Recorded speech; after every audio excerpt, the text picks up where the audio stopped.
Mari kita bagi-bagi angpau gitu ya. Kita persiapkan diri kita dulu untuk beribadah pada pagi ini. Kita mau fokus memuji menyembah Tuhan. Kita juga mau fokus mendengarkan firman-Nya pada pagi ini. Mari kita bersatu dulu sebentar. Kita minta pimpinan Roh Kudus dalam ibadah kita pagi ini.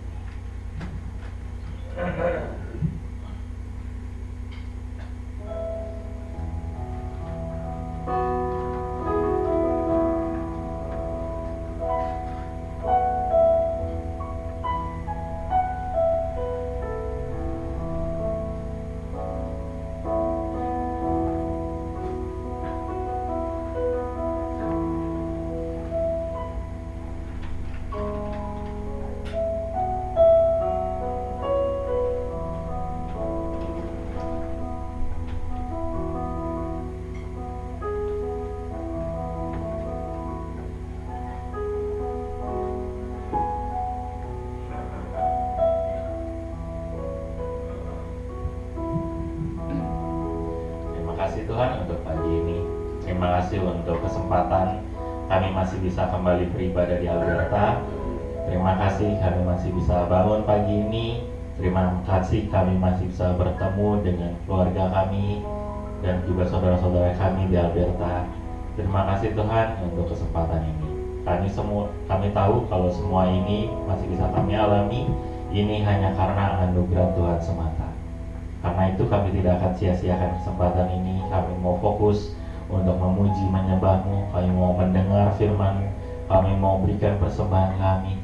Kami mau menikmati Engkau di dalam ibadah ini. Terima kasih Tuhan untuk kesempatan ibadah ini. Hanya di dalam nama Tuhan Yesus kami sudah berdoa dan kami siap menaikkan pujian untuk Engkau. Haleluya. Amin. Mari Alberta, saya undang untuk berdiri. Kita mau nyanyikan lagu ini bahwa hanya Dia kebenaran yang menyelamatkan kita. Dan kalau kita masih bisa hidup, biarlah kita hidup untuk Dia. Hidup hanya untuk Tuhan saja.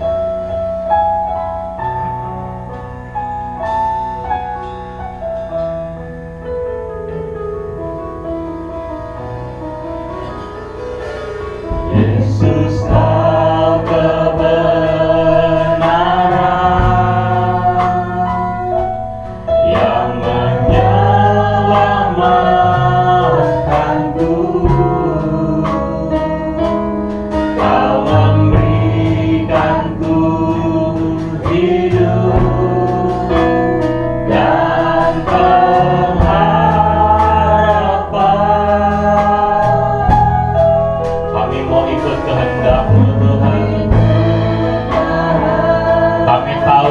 tidak bisa sendiri.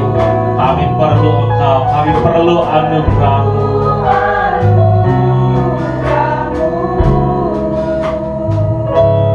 Ku nyatakan janjiku kepadamu. Dan ini janji kami di Alberta. Kalau ku hidup bagimu, hatiku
begitu besar, kasih-Mu yang tidak pernah berhenti, kasih-Mu yang terus menuntun kami, kasih-Mu yang terus memimpin jalan kami, kasih-Mu yang terus menguatkan kami di tengah kelemahan kami, kasih-Mu yang terus menghibur kami di tengah kesedihan kami.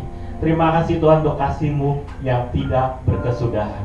Terima kasih Tuhan. Dan hanya di dalam nama Tuhan Yesus, Tuhan yang penuh kasih, Tuhan yang begitu hebat, Tuhan yang begitu besar, kami datang pagi ini untuk terus memuji, menyembah Engkau. Di dalam nama Tuhan Yesus kami mau terus menyanyikan lagu pujian untuk Engkau. Haleluya. Amin. Salam Amerta.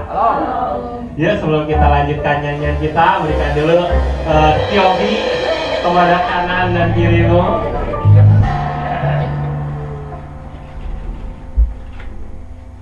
Gongsi Facai ya, Gongsi Facai. Katanya artinya bukan selamat tahun baru, katanya artinya biarlah kita menjadi kaya. Amin. Oke, semua siap memuji Tuhan? Semua merasakan betapa hebatnya Tuhan kita? Amin. Yuk mari kita nyanyikan pujian ini. Betapa hebat, betapa kuat.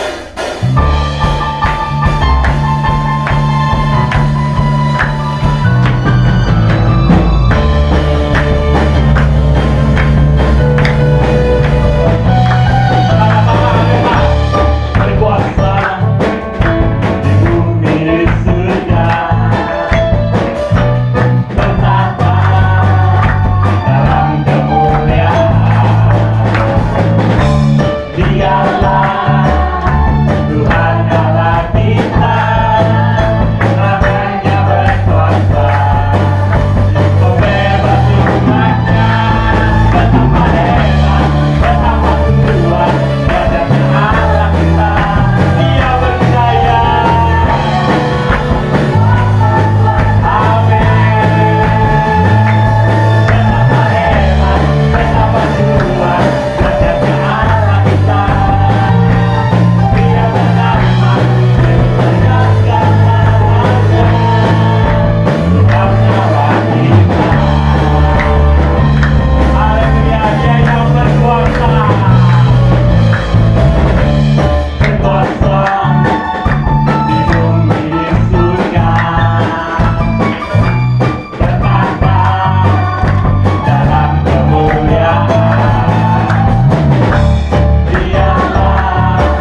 Dia yang penuh kuasa, amin.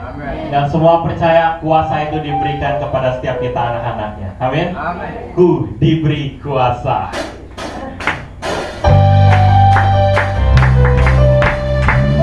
Ya, kita sama-sama tepuk tangan buat Tuhan kita. Anggaplah buat Tuhan kita. Diberi kuasa dari Raja Mulia. Untuk apa? Di bawah kakiku.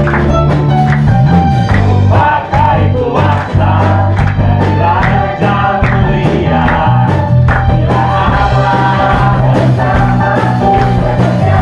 Apalah ada kami kita. Itu besar kau Tuhanku, dan kau perintah hidupku. Ku berdiri dengan iman, iman dalam kebenaran. Kau yang memberi kemenangan, ku bersorak merayakan. Terpujilah Engkau Raja. Haleluya. Diberi kuasa dari Raja Mulia, menaklukkan musuh di bawah kakiku. Pakai kuasa dari Raja Mulia. Apakah ada lawan kita? Tidak ada. Besar kau Tuhanku, Engkau perintah hidupku. Ku berdiri dengan iman, iman dalam hidup Tuhan. Kau yang memberi kemenangan, ku bersorak merayakan. Terpujilah Engkau Raja selamanya.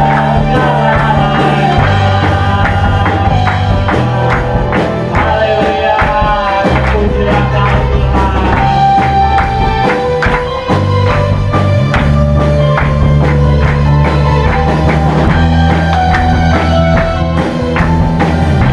Terima kasih Tuhan untuk kuasa-Mu. Mari kita sama-sama katakan yang sungguh besar Kau Tuhanku. Sungguh besar Kau Tuhanku, Engkau perisai hidupku. Ku berdiri dengan iman, iman dalam Yesus Tuhan. Kau yang memberi kemenangan. Terpujilah Engkau Raja selamanya. Terima kasih Tuhan. Mari kita berdiri dengan iman kepadamu Tuhan. Kemenangan, kebesaran,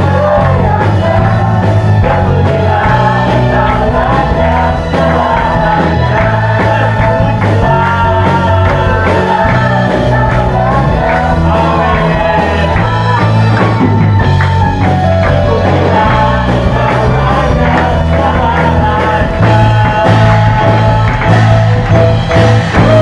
Amin. Ya, semua bersukacita, amin.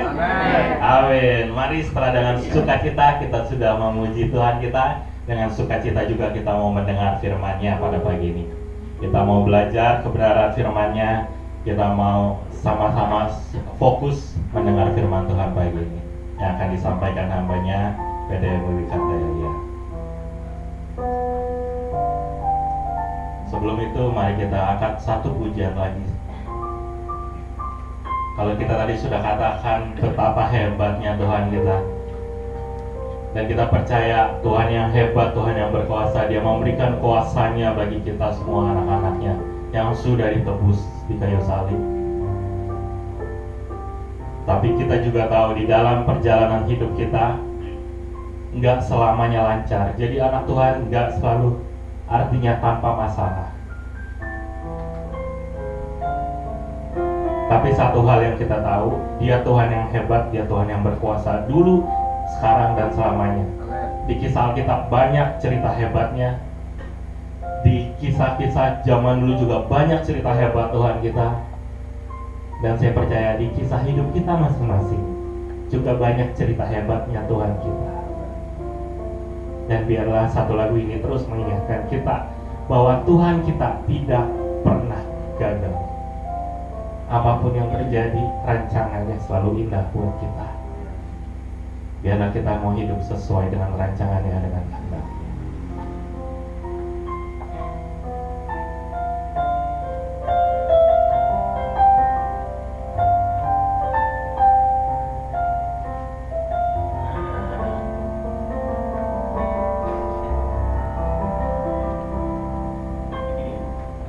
Engkau yang lebih tahu cara untuk mengubah jalanku. Engkau yang lebih mengerti cara untuk menolong hidup. Karena Kau Tuhan yang tak pernah gagal. Ku percaya Kau Tuhan yang tak pernah gagal, menjadikanku lebih dari pemenang. Ku percaya Kau Tuhan yang tak pernah lalai, menepati janji-janji-Mu.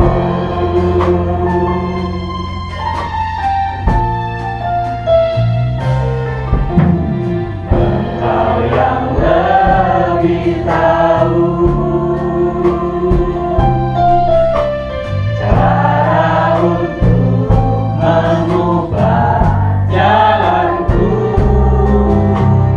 Engkau yang lebih mengerti cara untuk Engkau yang lebih tahu. Engkau yang lebih tahu.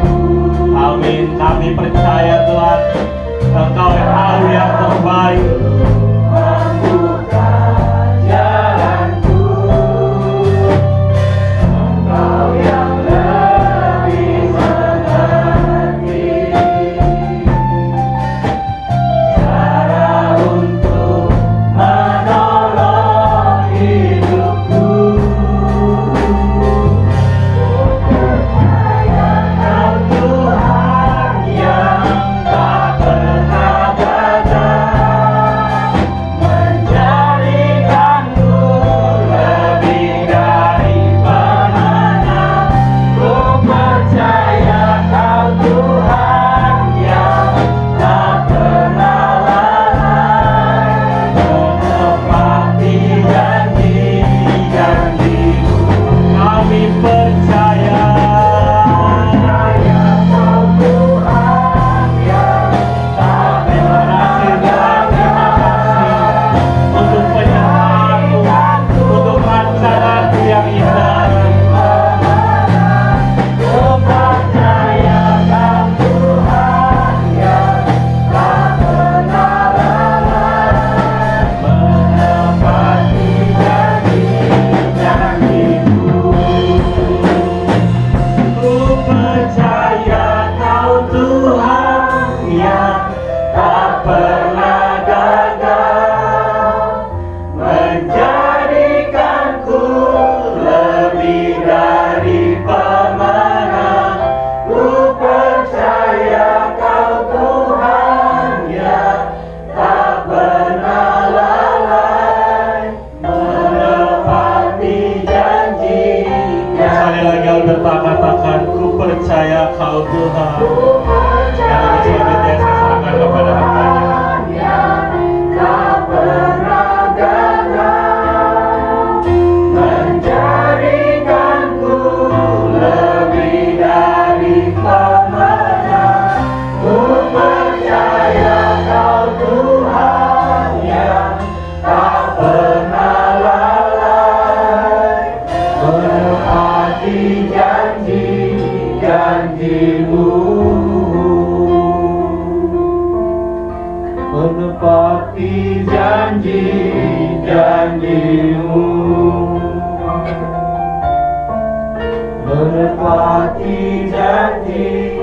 janji-Mu.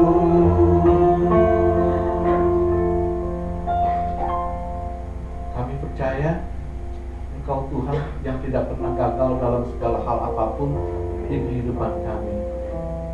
Seperti lagu yang baru saja kami nyanyikan, bahwa Engkau tahu segala jalan untuk kami, segala jalan untuk membuka jalan kami.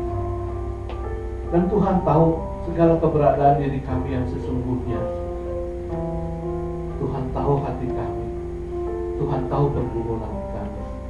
Dan kalau kami masih bisa melewati saat-saat di mana kami berada dalam kesesakan, itu semua karena Tuhan, karena anugerah Tuhan, karena jalan-jalan yang Tuhan bukakan bagi kami. Nggak ada perkara mustahil bagi-Mu ya Tuhan, untuk menolong setiap anak-anak-Mu yang dalam kesesakan.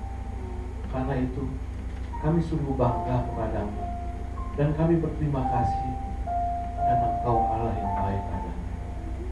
Saat ini Bapa, kami datang kepada-Mu. Kami ingin mendengarkan kebenaran firman-Mu pagi ini. Biarlah Bapa menasihatkan kami dengan segala kebenaran-Mu. Biar Allah Roh Kudus yang menguasai kami. Biar segala firman-Mu ini boleh tertanam dalam hati kami, boleh bertumbuh di dalam hidup kami, dan kami melakukannya dengan sebaik-baiknya, sehingga segala hal apapun yang kami perbuat, semuanya hanya tertuju kepada-Mu dan menyenangkan hati-Mu saja. Terima kasih Bapa, berfirman-Lah buat kami. Di dalam nama Yesus kami berdoa. Mari kita katakan bersama. Amin. Amin. Shalom saudara. Silakan duduk semua. Di depan saya sudah ada rumbai-rumbai. Warnanya apa? Merah. Ya, hari ini kita ibadah bertepatan dengan Hari Raya Imlek ya. Saya lihat di sini juga banyak yang pakai baju merah semua. Banyak. Artinya apa merah saudara? Cerah. Hah? Cerah, Pak. Cerah ya? Ya memang cerah sih. Ya dibanding dengan saya jasnya yang itu kontras banget ya. Memang saudara, Hari Raya Imlek itu kalau kita ingat Imlek berarti kita ingat Angpau. berat amat kayaknya ngomongnya angpau. Pasti ingat angpau. Angpau juga kebanyakan warna Merah. merah. Karena itu warna merah ini itu melambangkan satu keberuntungan. Kepercayaan mereka adat istiadat Yahudi. Adat istiadat Yahudi. Maksudnya adat istiadat bangsa China. Warna merah itu warna keberuntungan. Karena memang cerah seperti tadi dikatakan warna keberuntungan.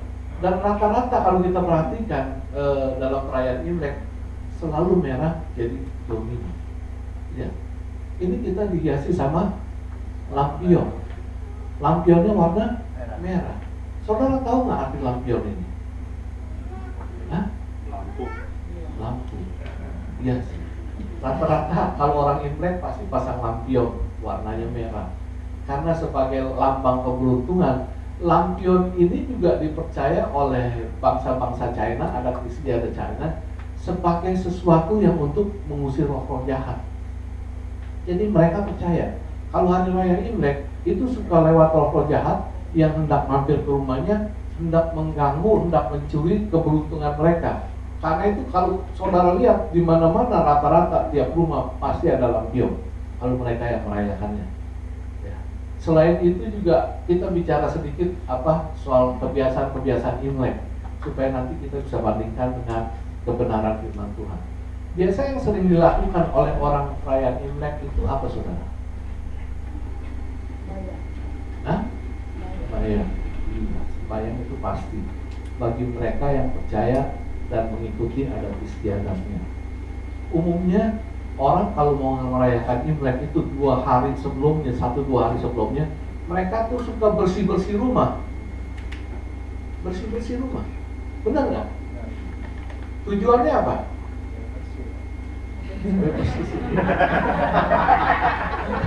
Kayak pinter supaya bersih, memang benar supaya bersih. Tapi yang saya maksudkan di sini, setiap hal apapun yang dikerjakan untuk menyambut Imlek atau pada hari raya Imlek, itu semua punya tujuan, semua punya arti, punya makna. Yang saya tanya, kenapa kita mesti bersih-bersih? Supaya rumah bersih benar, apalagi rumah yang nggak pernah keurus gitu. Kayak rumah saya gitu, kan separuh gudang gitu. Itu kalau Imlek, oh bersih bener. Saya anak buahnya 2 hari sebelumnya rapiin semua ya, taruh barang. Tujuannya supaya kalau kita terima tamu nggak malu. Tapi dibalik itu, menurut kepercayaan mereka tuh bersih rumah seperti itu tujuannya untuk mengusir segala kesialan. Jadi segala kesialan, hal-hal negatif, kekotoran yang bisa mengganggu keberuntungan mereka, dibuang semua. Jadi mereka tuh welcome dengan sesuatu yang baru, dengan keberuntungan yang baru. Habis mereka bersih-bersih itu, biasa mereka ngapain? Kumpul keluarga. Pasti ada makan sama-sama. Nah, saudara perhatiin, makan sama-sama ini pun itu punya makna semuanya. Kalau orang yang benar-benar rayain Imlek, dia makan pasti ada goreng. Enggak, yang pasti kalau di Cina itu pasti ada ikan. Nomor 1. Selain ikan, bakmi. Itu selain bakmi itu umumnya pangsit. Terus ayam atau bebek. Itu pasti ada. Makanya kalau kita perhatikan semuanya, itu punya makna, itu punya arti. Ikan itu artinya tuh keberuntungan, surplus, kelebihan. Karena ikan bahasa Chinanya apa? Yi ya, yi. Itu kalau diartikan itu berarti kelebihan. Tapi bukan kelebihan yang saya maksudkan seperti yang teman kita, kelebihan bayar mulu maksudnya. Tahu kan maksudnya? Kelebihannya dalam hal keberuntungan, dalam hal duit. Jadi kalau ada ikan itu nanti di tahun-tahun mendatang itu kita tuh duitnya kelebihan mulu gitu. Ada surplus terus. Jadi banyak keuntungan kan. Nah, kalau habis ikan, bakmi. Bakmi apa? Panjang umur. Panjang umur. Benar, panjang umur kayak kita makan bakmi ulang tahun.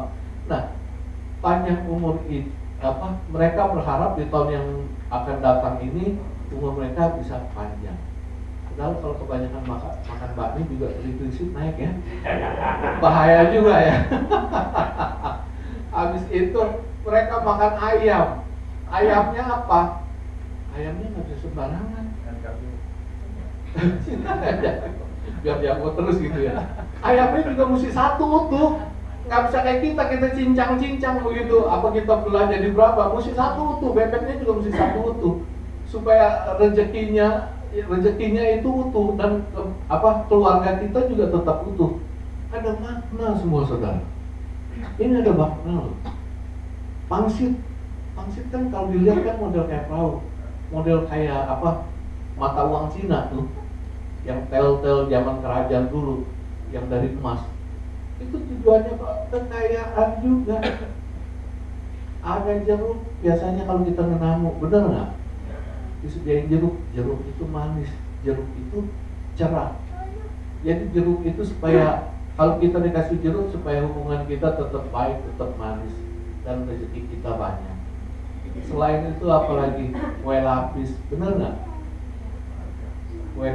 Kue keranjang, benar. Ini benar. Kalau kue lapis tuh supaya keberuntungan kita tuh berlapis-lapis terus, berlapis-lapis. Kue keranjang benar. Kue keranjang itu tujuan pertamanya yang saya ingat dari Pak Gem dulu itu dipersembahkan untuk dewa-dewa, untuk Taibeko. Supaya tujuan biasa mereka percaya kalau hari raya Imlek itu Taibeko itu naik ke atas, lapor sama Tian, ya tentang perbuatan kita baik benar atau enggak. Nah, mereka diberikan kue keranjang itu kan itu supaya nggak bisa ngomong, lapor. Nggak bisa ngomong, lapor. Bukan saya yang bilang ya Pak. Ntar kelar ini saya dipanggil lagi. Supaya manis, jadi lapor tuh manis-manis gitu. Itu semua tradisi dari dulu sampai sekarang dan terus berlanjut sampai sekarang. Bagi kita anak-anak Tuhan, kita boleh nggak sih merayakan Imlek? Boleh. Karena setiap tahun saya selalu dengar pertentangan antara hamba-hamba Tuhan. Ada yang bilang nggak boleh. Kalau ada ibu dia mungkin tahu. Nggak boleh. Ada yang ngotot sekali di perwil. Enggak, pokoknya segalanya nggak boleh. Karena semuanya mengandung unsur katanya. Unsur kepercayaan mereka gitu. Penyembahan berhala apa segala macam. Tapi ada yang bilang boleh. Saya tahu yang bilang boleh itu pasti Chinese. Termasuk saya di dalamnya. Tadinya saya juga gregetan sih, pengen jawab, cuman enggak lah, bukan untuk sesuatu yang dipertentangkan. Saya bilang boleh. Sama ya, kita merayakan Imlek itu seperti merayakan tahun baru, boleh. Asal kita jangan ikut dalam kepercayaan mereka, dalam penyembahan mereka. Nggak apa-apa, apalagi kalau dikasih angpau. Boleh nggak? Boleh. Nah ini yang harus saudara lakukan, ngasih angpau itu sama yang tua-tua. Nah, nanti sama yang tua-tua bukan mesti kudu itu. Jangan dilupain dan jangan ditinggalin. Kalau nanti saudara bilang, saya nggak bawa angpau, isi saya banyak. Saya bisa siapin. Nanti tinggal naik ke atas isi di WC gitu. Ya saudara, inti saya kenapa saya harus menceritakan sedikit tentang kebiasaan-kebiasaan Imlek itu.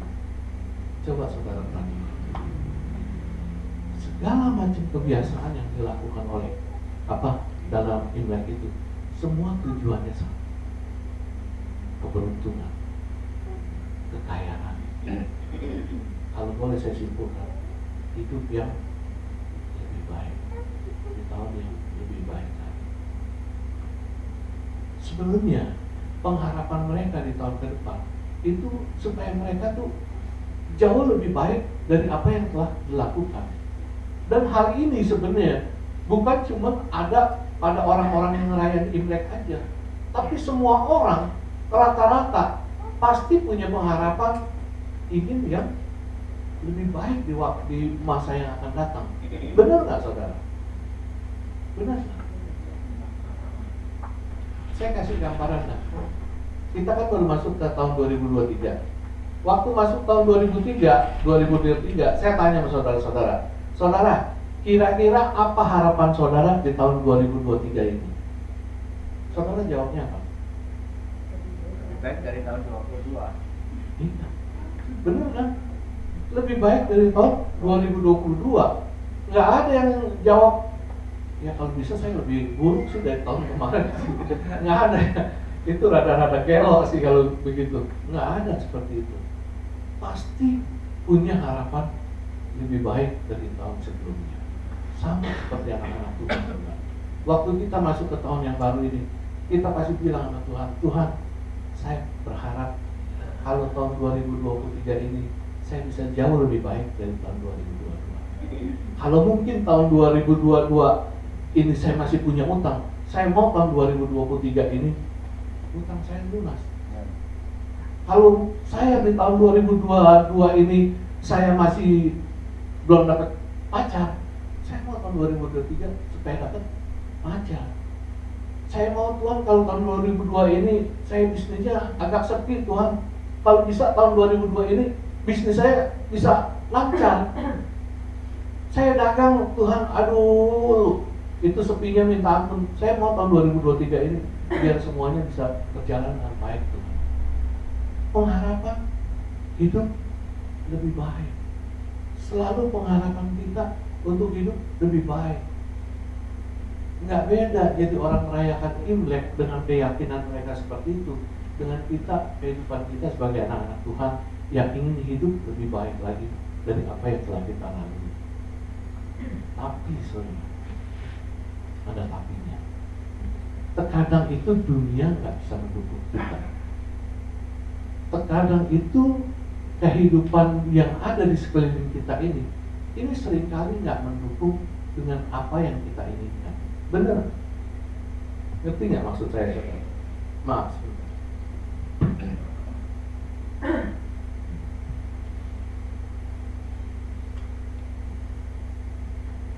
Kita berharap hidup kita supaya lebih baik.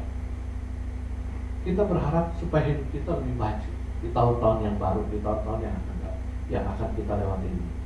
Tapi pada kenyataannya, di tahun depan ini, tahun 2003 ini, semua berita yang ada itu kebanyakannya buruk. Benar nggak? Kebanyakan beritanya buruk. Keadaan semakin buruk, ekonomi semakin buruk. Ini keadaan yang kita hadapi loh. Tahun 2023 ini perang Rusia sama Ukraina masih belum kelar. Dan dampaknya itu kemana-mana begitu hebat. Bukan cuma ke negara tetangga yang kena dampak, tapi dampaknya tuh sampai kita, sampai Indonesia. Benar nggak? Ini berita buruk. Presiden Jokowi, terus Menteri Keuangan Ibu Sri Mulyani udah bilang hati-hati tahun 2023. Keadaan ekonomi bukan tambah baik. Kita harus benar-benar kencangkan ikat pinggang. Benar-benar kita siap-siap menghadapi tahun 2023. Kalau Presiden dan Menteri Keuangan bicara seperti itu, saya percaya. Tapi kalau tetangga kita yang sebelah ngomong seperti itu, saya nggak yakin. Benar. Ini keadaan. Belum lagi tukang ramal, tukang pamir, terus anak-anak muda sekarang, anak indigo ya. Mereka bikin TikTok, bikin konten TikTok begitu gampang. Dia kasih lihat ramalan dia tentang 2023 ini. Semuanya nggak ada yang bagus. Perhatikan, gempa lah di mana-mana, ada kehancuran lah di mana-mana. Semuanya buruk. Kalau kita lihat keadaan dunia seperti ini, masih mungkin nggak sih pengharapan kita untuk hidup lebih baik lagi bisa terwujud ini, bisa tercapai? Mungkin nggak saudara-saudara? Mungkin bagi orang dunia, dia lihat pasti pesimis. Tapi bagi anak-anak Tuhan, itu bukan mungkin apa enggak. Pasti bisa. Pasti bisa. Benar-benar pasti bisa. Kita akan hidup di tahun 2023 ini, menjalani kehidupan kita di tahun 2003 ini. Pasti kita akan lebih baik dari tahun 2022. Pasti lebih maju. Dan segalanya yang di depan kita itu pasti akan terbuka. Karena apa? Karena bagi Tuhan itu masalah kecil. Tuhan itu nggak pernah terpengaruh sama hal-hal duniawi ini. Mau dunia ini susahnya kayak apa, kalau Tuhan mau memelihara, Tuhan pasti akan pelihara. Kalau Tuhan mau memberkati, Tuhan pasti bisa memberkati. Amen. Seperti lagu yang bilang, Tuhan yang buka jalan. Tuhan yang buka jalan, dan Tuhan pasti selalu menepati janji-janjinya. Mungkin nggak sih Pak, benar nggak sih bisa seperti itu? Benar bisa. Tadi Bib udah bilang, kita bisa lihat dari kejadian-kejadian pada masa-masa lalu apa yang ditulis dalam Alkitab. Benar nggak keadaan susah kita bisa dipelihara, diberkati oleh Tuhan? Pasti. Lihat Ishak, ingat kisah Ishak. Waktu Ishak berada di tanah Filistin, kalau yang baca Alkitab pasti ingat. Ikut apa? Abah. Anak baik Lah benar, karena baru habis melewati kejadian 15 kalau nggak salah ya, baru beberapa hari yang lalu. Di situ dibilang Ishak, keadaan Ishak itu di sekelilingnya tuh lagi kemarau panjang, lagi kekeringan hebat, lagi kelaparan hebat. Ishak aja mau pergi dari negara Filistin tempat dia tinggal untuk keluar dari keadaan yang begitu nggak baik di negeri itu. Tapi Tuhan bilang apa? Enggak. Udah diam aja di situ. Kerja di situ. Kalau kayak kita mah udah bisnis aja di situ, tetap aja dagang di situ. Ini kan kelihatannya hal yang nggak masuk akal kan? Kita bisnis, kita dagang di tempat orang-orang lagi susah semuanya. Keadaan lagi susah semua. Tapi lihat, kalau Tuhan mau berkatin aja. Tuhan mau pelihara, tetap pelihara aja. Nggak ada efeknya tuh sama keadaan sekelilingnya. Nggak ada efeknya. Dan lihat, memang Ishak dipelihara, Ishak diberkati, bahkan tambah lama tambah kaya, semakin kaya. Ini yang akan terjadi dalam hidup kita. Ini akan terjadi dalam hidup anak-anak Tuhan. Lalu gimana Tuhan supaya saya ini bisa dalam pemeliharaanmu selalu sepanjang tahun 2023 ini. Yuk kita buka saudara dari kitab Yakobus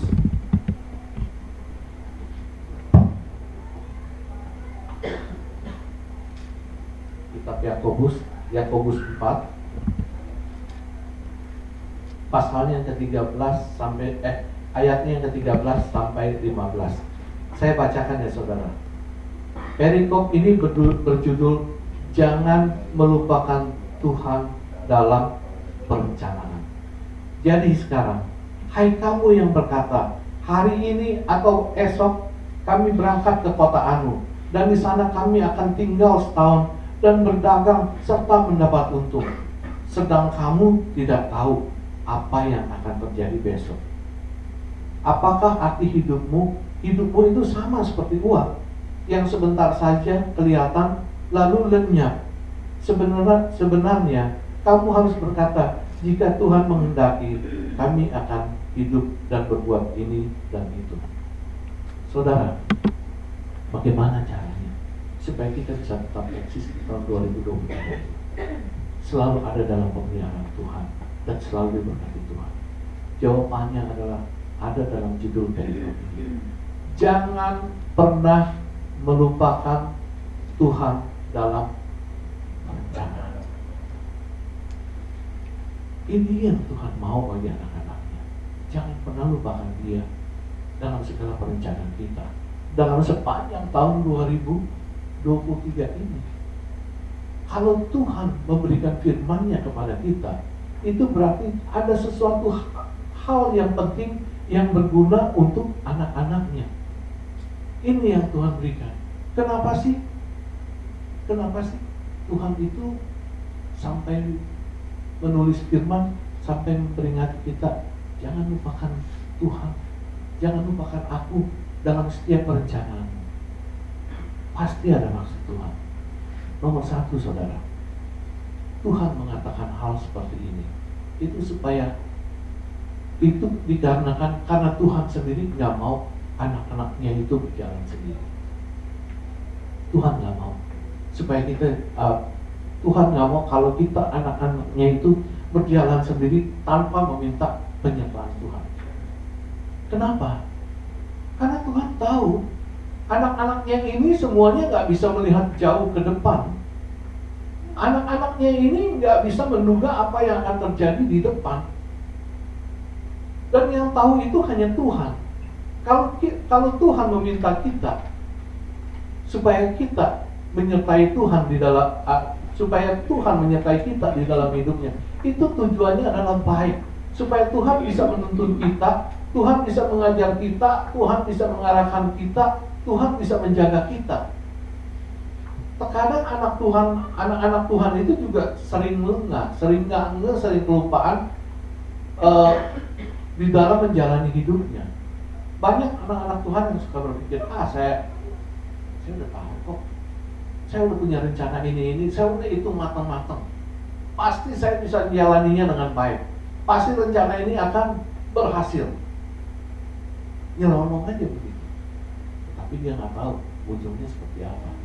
Padahal ada firman Tuhan yang mengatakan di Amsal 16 ayat 25, ada jalan yang disangkanya lurus, tapi ujungnya menuju maut. Ini yang banyak anak Tuhan rasakan. Kita yakin rencana kita bagus, tetapi sebenarnya Tuhan udah lihat di ujungnya itu akan ada penyakit buat kita. Tuhan nggak mau sampai anak-anaknya itu kebentak. Tuhan nggak mau sampai anak-anaknya itu terbentur, sampai anak-anaknya itu jatuh tengkurap. Karena itu Tuhan bilang jangan lupakan aku dalam setiap perencanaanmu. Tujuannya apa?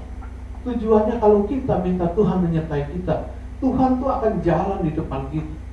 Tuhan yang akan pimpin kita seperti bangsa Israel. Bangsa Israel mau berjalan, Musa mau berjalan, itu Musa bahkan diperintahkan oleh Tuhan, Musa bawa bangsa ini pergi menuju ke tanah perjanjian.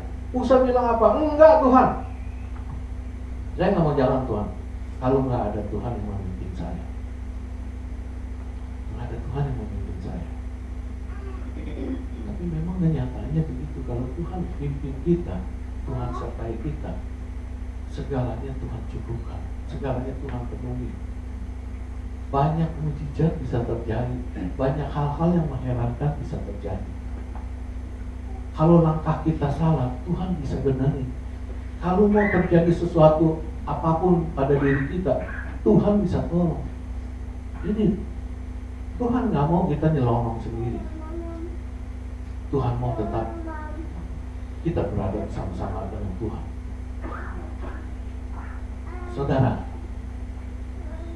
saya pernah ngalamin hal-hal seperti ini, meminta penyertaan Tuhan dan menjalani dalam sebuah hal yang saya rencanakan, dan saya nyelonong sendiri begitu aja, nggak minta penyertaan Tuhan. Dulu saya pernah diundang lelang untuk bangun sebuah kapal. Saya pernah ceritakan di sini, untuk bangun sebuah kapal utuh sama salah satu perusahaan besar di Indonesia. Waktu saya mau ikut lelang itu, tender itu, saya ngomong sama Tuhan. Saya bilang, Tuhan, saya diundang lelang bangun kapal ini nih, Tuhan. Tuhan tolong, Tuhan campur tangan dalam perencanaan saya ini. Saya mau ikut tender ini. Kalau Tuhan lihat ini tender, pekerjaan ini bisa jadi penyakit buat saya, Tuhan larang saya. Tuhan buat supaya saya kalah dan tidak mengerjakan pekerjaan ini. Tapi kalau Tuhan lihat ini oke, ini benar dan ini sesuai dengan kehendak-Mu, saya pasti bisa menang. Saya bilang itu. Dan saya ikut tender. Saya ikut lelang bangun kapal. Ternyata apa? Kalah. Benar, saya kalah. Waktu saya kalah, ya memang berasa juga nyesek sih. Kayaknya aduh, saya begitu berharap supaya saya bisa menang gitu. Tapi ternyata kalah. Saya bilang, ya udah Tuhan, makasih Tuhan. Karena ini berarti Tuhan melarang saya supaya saya jangan ikut mengerjakan pekerjaan itu. Selisihnya sama pemenang yang nomor 1 itu juga nggak terlalu jauh. Jadi kayak orang diintip gitu. Kalah, ya udah. Nah, pemenang ini yang nomor 1 dia mulai kerjakan bangun kapal. Dia bangun kapal itu baru mulai 3 bulan dan 3-4 bulan. Tiba-tiba saya lihat, kok dia stop ya? Kenapa ya? Pasti ada sesuatu gitu. Dan ternyata memang stop, ada sesuatu. Saya nggak tahu apa gitu. Dan setelah dia stop, habis saya lihat 1 bulan kemudian, saya diteleponin sama ownernya. Kamu mau nggak kerjaan kapal ini? Tapi saya nggak mau melanjutkan kerjaan itu. Kamu harus bangun dari yang awal gitu. Mau nggak saudara? Saya mau. Saya nggak pikir pulang. Saya nggak pikir pulang. Saya nggak tanya Tuhan dulu. Tuhan boleh nggak? Yain nggak? Itu kesalahan saya. Itu kesalahan saya yang paling fatal. Saya main terima, saya main kerjain. Karena ini satu prestis buat saya gitu, satu kebanggaan. Saya lupa kalau saya tuh pernah tanya Tuhan, pernah minta Tuhan tentukan ini buat saya boleh apa enggak. Saya pikir waduh, ini hoki, berarti Tuhan memang arahin buat saya nih. Saya lupa jawaban Tuhan yang pertama saya kerjain. Jadinya apa?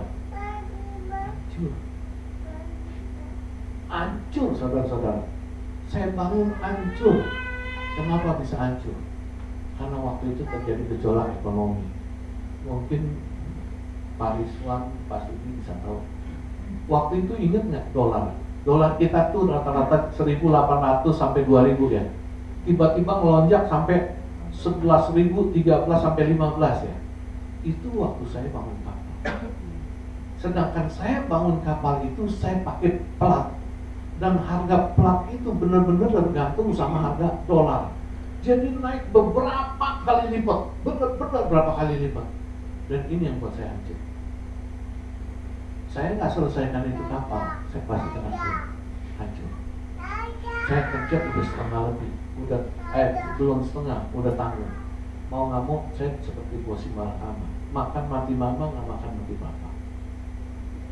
Kalau saya sadar, waktu itu Tuhan udah bilang, enggak, aku udah buat kamu kalah, aku udah nggak izinin.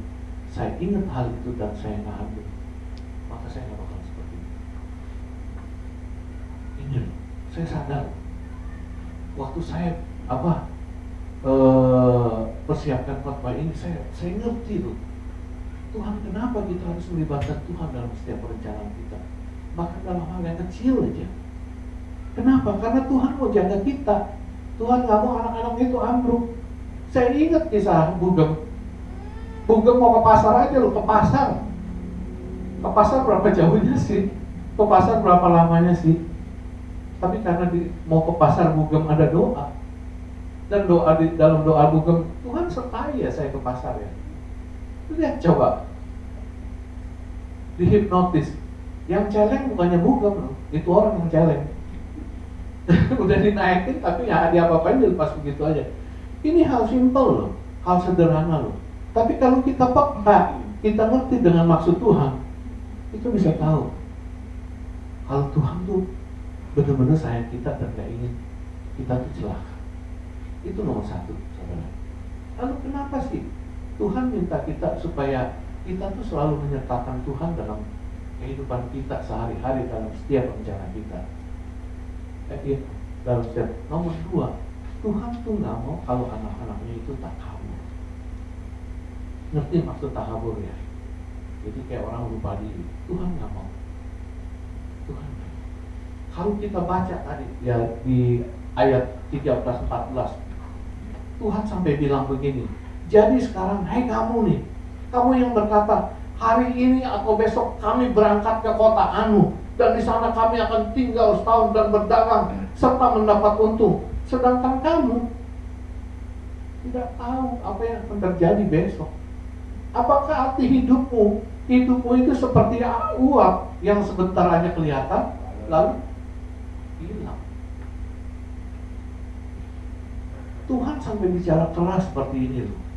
Jangan takabur. Jangan kamu takabur. Kamu bilang, waduh, kalau saya mau pergi ke kota itu, nanti saya tinggal setahun supaya saya dapat untung banyak di sana. Jangan takabur sampai melupakan Tuhan. Nggak meminta izin kepada Tuhan, nggak meminta Tuhan untuk menyertai hidupmu. Sedangkan kamu hidup, nggak tahu umur kamu berapa panjang. Ada yang tahu? Nggak ada. Benar. Tuhan kasih sampai lihat seperti itu, nggak tahu. Jangankan 1 tahun ke depan kita tahu hidup kita, 1 jam ke depan pun kita nggak tahu. 5 menit ke depan pun kita nggak tahu. Tuhan nggak mau kita terkabur. Kita nggak tahu apa yang ada di balik tembok itu. Kita nggak tahu usia kita sampai seberapa jauh. Saya tahu benar, saya ngerti benar.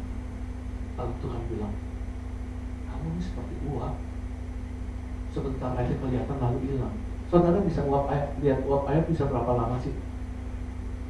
Coba panasin air gitu di kompor mau ngopi, berapa lama sih?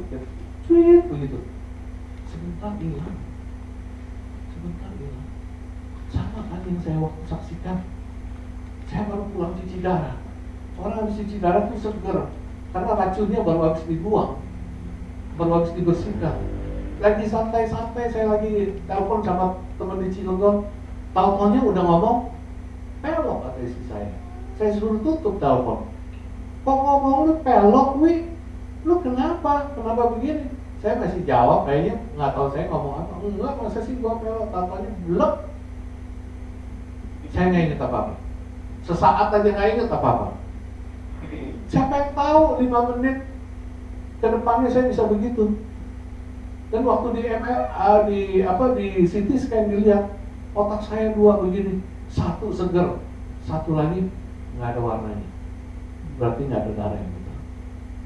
Siapa yang tahu? Pindah rumah sakit yang kedua akhirnya saya dibawa ke RSPAD. Sampai di sana saya di MRI. Di MRI begitu sekali lihat, dua-duanya bisa seger otak saya. Ada aliran darah.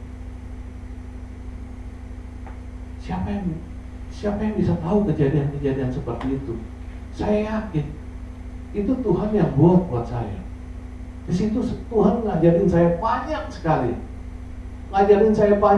Kalau kita nih jangan takabur. Kita nggak tahu umur kita seperti apa, kita nggak tahu 5 menit ke depan seperti apa. Jangan takabur.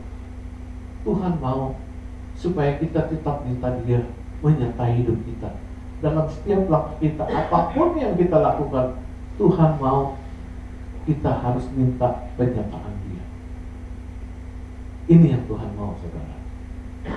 Lalu yang nomor 3, yang terakhir, saudara. Kenapa sih sampai Tuhan katakan, jangan lupakan aku dalam perencanaan hidup? Nomor 3 adalah karena Tuhan ingin ingatkan kepada kita bahwa kalau ada Yesus bersama kita, maka segala hal yang terbaik itu akan terjadi dalam hidup kita. Tuhan mau kasih ingat seperti itu. Kalau kita ada bersama dengan Tuhan, segala hal yang baik pasti akan Tuhan berikan. Pasti akan terjadi dalam hidup kita. Benar seperti itu, benar. Saudara di Kana, perkawinan di Kana, saudara ingat kan? Perkawinan di Kana. Yesus di situ hadir sebagai apa? Tamu. Hadir cuma sebagai tamu. Ini yang punya hajatan, yang kawin. Ini nggak spesial mengajak Yesus ke situ untuk minta tolong supaya perkawinan itu berjalan dengan lancar. Enggak. Hanya karena Yesus hadir di situ, Yesus pas datang di situ diundang sebagai tamu. Ketika ada sesuatu yang buruk, karena Yesus ada di situ, maka yang buruk itu enggak terjadi. Ini yang saya maksudkan. Yesus hadir, yang terbaik yang akan terjadi. Coba lihat janda Naim yang dia lagi nangis. Dia jalan nangis sambil bokong anaknya. Janda itu cuma hanya berpapasan dengan Yesus. Berpapasan, cuma ketemu sama Yesus. Karena dia ketemu dengan Yesus, maka yang terjadi apa? Anaknya dibangkitkan lagi kan? Anaknya dibangkitkan lagi kan? Di mana ada Yesus, di situ ada sesuatu yang terjadi yang terbaik. Lihat waktu Yesus mau keluar dari kota Yeriko, Yesus mau keluar. Ini sih apa yang pengemis buta, Bartolo. Yang itu susah. Cuman tahu dengar ada Yesus mampir lewat, dia berteriak-teriak. Yesus anak Daud, kasihanilah kami. Cuma lewat, Yesus cuma lewat. Tapi karena Yesus hadir di situ, Yesus dengar, Yesus panggil. Lihat yang terjadi. Matanya diceritakan. Saya ingin kasih unjuk kepada saudara-saudara. Banyak hal yang terkadang kita nggak mengharapkannya, nggak memikirkannya, tetapi karena di situ Yesus hadir, kita bisa dapat sesuatu yang luar biasa. Apalagi kalau kita minta supaya Tuhan itu hadir, Tuhan itu menyertai kita dalam setiap hal perencanaan di hidup kita, dalam setiap hal apapun yang Tuhan lakukan. Kira-kira kalau kita ngadepin masalah, ngadepin persoalan, ditolong nggak? Ini jadi yang berani. Ditolong nggak, saudara? Pasti ditolong. Pasti Tuhan berikan jalan keluar. Pasti Tuhan tunjukkan sesuatu yang terbaik buat kita. Saya belum lama ini baru ngalamin, saudara. Ngalamin satu kesusahan, cuman saya nggak bisa ceritakan kesusahan itu seperti apa. Baru malam ini saya berpikir, gimana Tuhan saya bisa ngelewatin besok lusa Tuhan. Ini persoalan saya itu begitu rumit kayak benang kusut. Saya nggak tahu mesti mulai dari mana Tuhan. Gimana cara menyelesaikannya Tuhan? Gimana Tuhan buka jalan keluar buat saya? Kalau menurut pikiran manusia, nehi si malakete, udah nggak ada sama sekali. Benar. Saya berdua, istri saya dulu berdoa sampai nangis. Saya bilang, Tuhan, sering bela orang Tuhan, Tuhan tolong orang Tuhan. Saya ini sampai sekarang menanti jawaban Tuhan, kayaknya udah nggak tahu gimana Tuhan. Malam itu, aduh rasanya. Tapi besok pagi-pagi, itu ada aja tuh Tuhan buka jalan tuh. yang nggak pernah kita pikirin, yang nggak pernah kita sangka. Dan bermaksud itu kayaknya belum aja terbuka begitu aja. Di mana ada Tuhan, pasti yang terbaik kita dapatkan. Ini yang Tuhan mau, supaya semua anak-anaknya melakukan ini.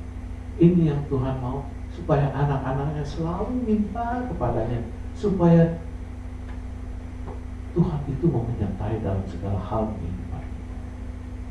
Saudara yakin, percaya, firman ini Tuhan yang katakan. Kita lihat dari setiap kejadian ke kejadian di dalam Alkitab, apalagi dalam perjanjian baru, di mana ada Tuhan, selalu ada yang terbaik. Saudara melakukan itu dalam hidup saudara, jangan pernah lupakan Tuhan dalam setiap perencanaan hidup kita. Amin. Tuhan memberkati. Saya undang imam musik.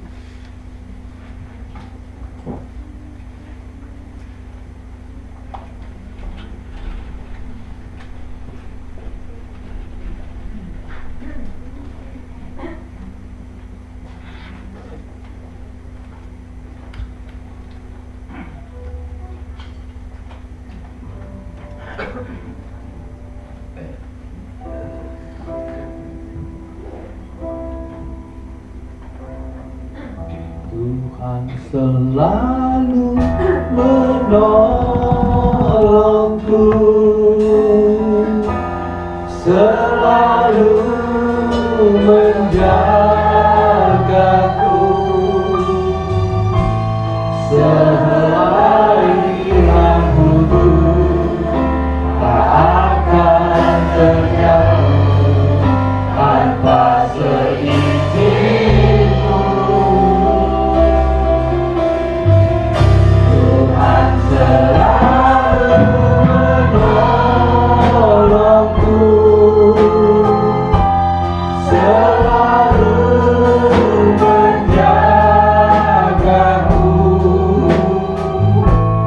Dia menyertaku dan peliharaku seumur hidup. Tuhan selalu menolongku, selalu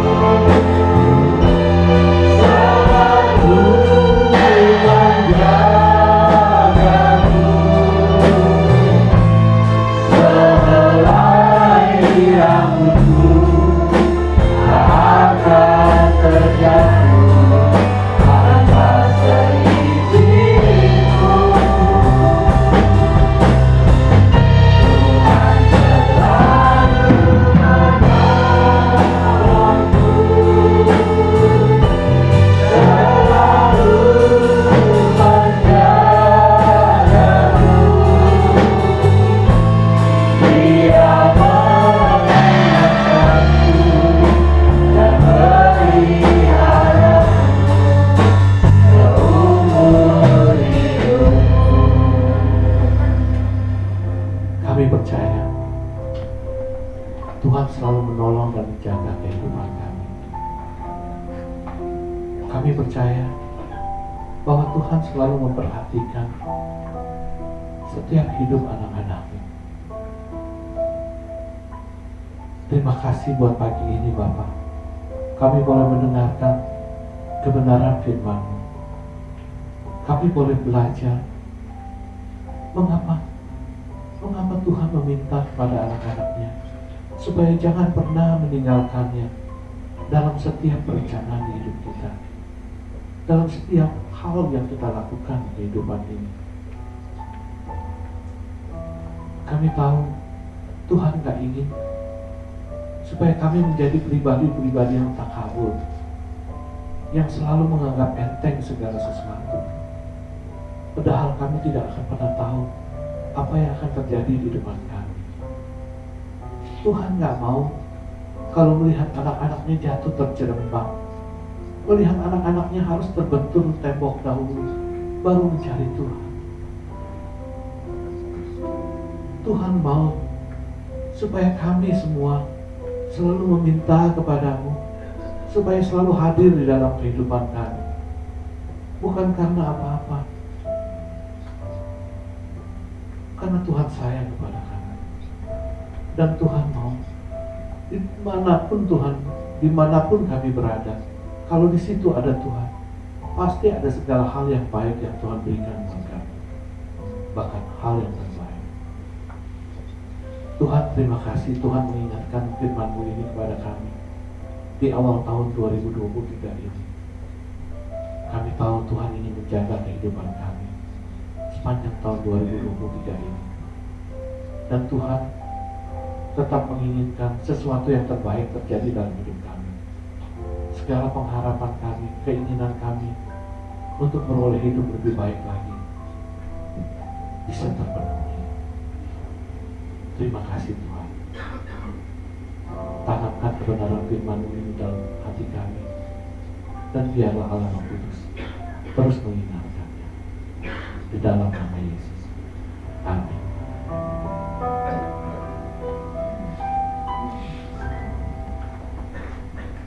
Ya, puji Tuhan, saya yakin kita semua sudah diberkati oleh firman Tuhan pada pagi ini. Dan saya atas nama seluruh jemaat GBI Alberta mengucapkan terima kasih untuk pelayanan Pak Wiwi. Tuhan Yesus memberkati. Oke, berikutnya kita akan bawa persembahan kita.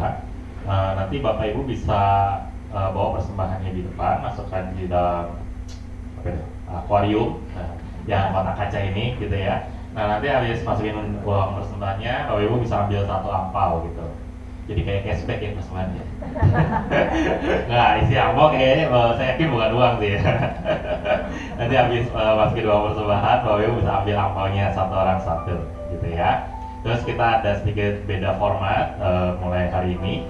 Jadi nanti ketika Bapak Ibu bawa persembahan, sambil saya bacakan pengumuman gitu. Jadi kita tidak akan menyanyikan lagu, jadi sambil saya bacakan pengumuman. Oke, kira-kira seperti itu. Nanti bisa dimulai dari sebelah kiri saya lebih dulu, dari depan ke belakang, dan habis itu dari kanan ke belakang. Yuk kita berdoa dulu. Minta tolong Tante Tri ya, pimpin kita dalam doa persembahan.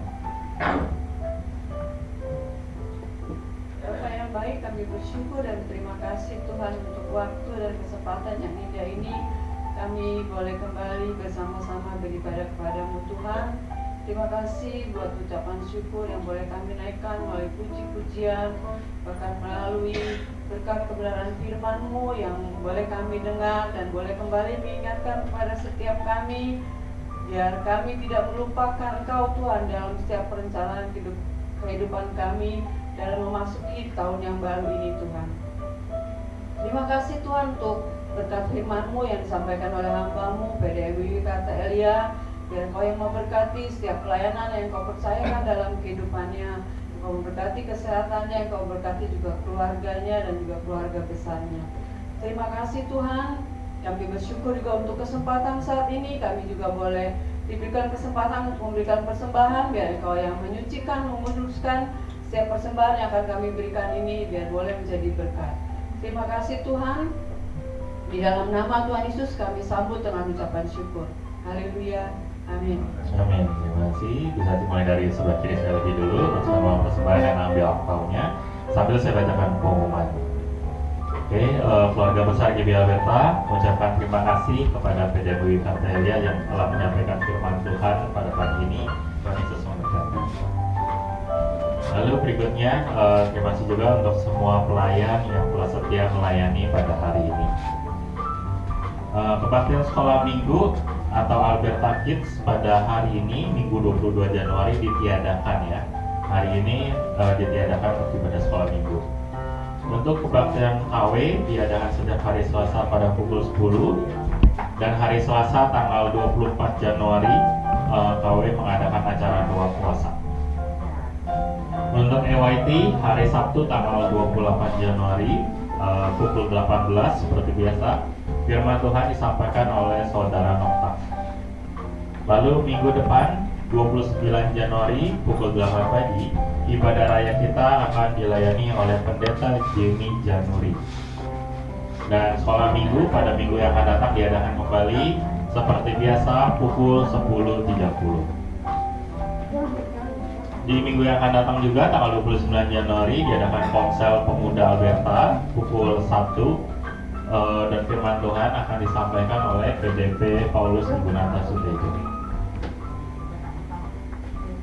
Untuk doa bersama akan dimulai kembali pada hari Kamis tanggal 2 Februari pada pukul 10.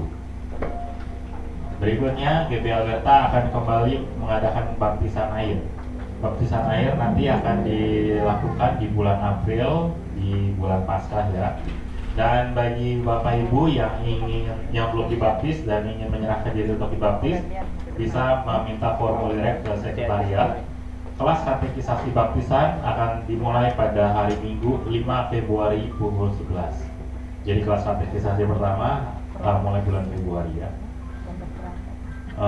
Semua pengumuman tadi Bapak Ibu bisa simak juga di warta digital yang akan dikirim di WA grup GP Alberta. Berikutnya Alberta mengucapkan ulang tahun kepada Om Abin, Om Budiman Chandra yang berulang tahun tanggal 28 Januari 2023. Tanggal 24 Januari Sabtu depan ya berarti ya. Ya, Sabtu depan ya. Ya, selamat ulang tahun Om Abin. Berikutnya, udah gitu aja dari saya. Pak ada tambahan dari Google? Ada? Oke. Yuk kita sama-sama berdiri. Kita mau akhiri ibadah kita. Staf komisi jangan lupa kumpul habis ibadah. Apa? Staf komisi jangan lupa kumpul habis ibadah. Kepada semua staf komisi jangan lupa kumpul setelah ibadah. Ya, kepada semua staf komisi jangan lupa kumpul setelah ibadah. Oke, sebelum doa tutup dan nanti doa berkat akan disampaikan juga oleh Ibu Gembala.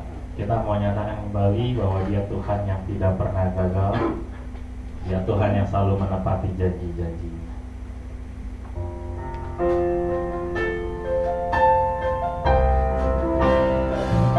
Ku percaya Kau Tuhan yang tak pernah gagal, menjadikanku lebih dari pemenang.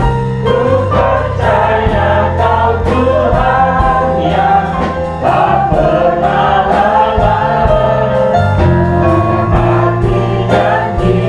Sekali lagi agar nyatakan Dia Tuhan yang tidak pernah gagal.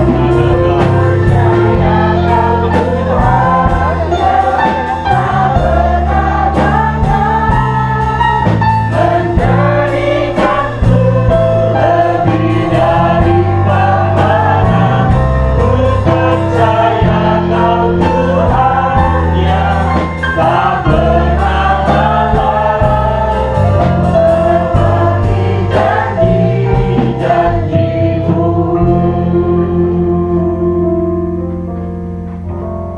Terima kasih Tuhan untuk pagi ini. Terima kasih untuk ibadah yang sudah kami ikuti dari awal sampai akhir.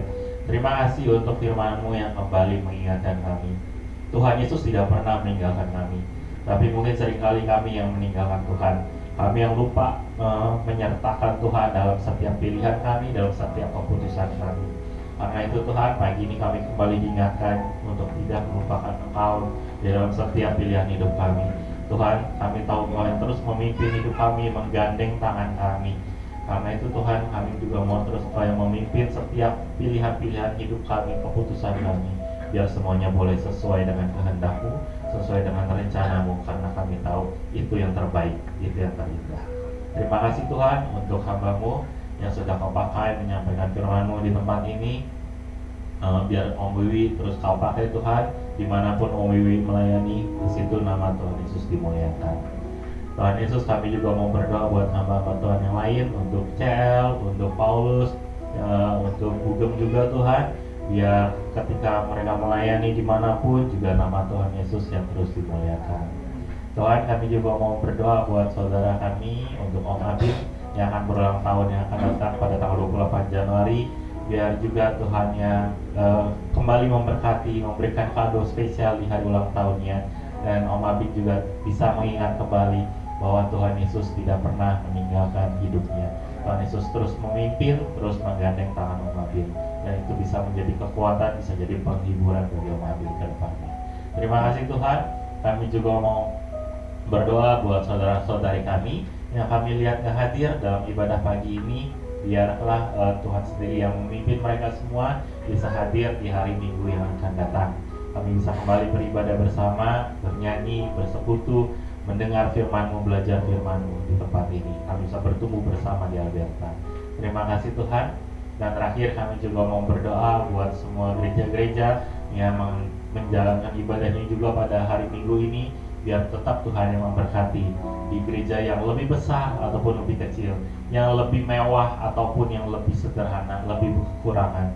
Tapi kami tahu dimanapun nama Tuhan Yesus ditinggikan, dimanapun nama Tuhan Yesus dimuliakan, Tuhan hadir di situ melawat setiap anak-anak-Mu, memberikan penghiburan bagi yang perlu, memberikan kekuatan bagi yang perlu, dan memberkati semua anak-anak-Mu yang ada dimanapun anak-anak-Mu beribadah.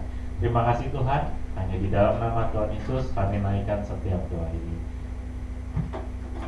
Kekasih-kekasih Kristus yang diberkati Tuhan, pulanglah dan terimalah berkat Tuhan.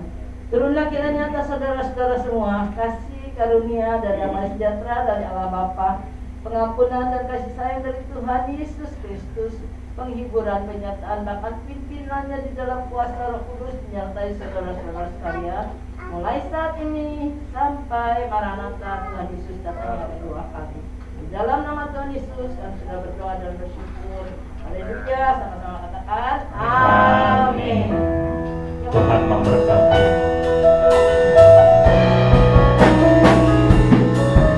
Tuhan memberkatimu dan melindungimu. Tuhan menyinarimu dengan wajah-Nya, beri kasih karunia, hadapkan wajah-Nya dan beri damai sejahtera.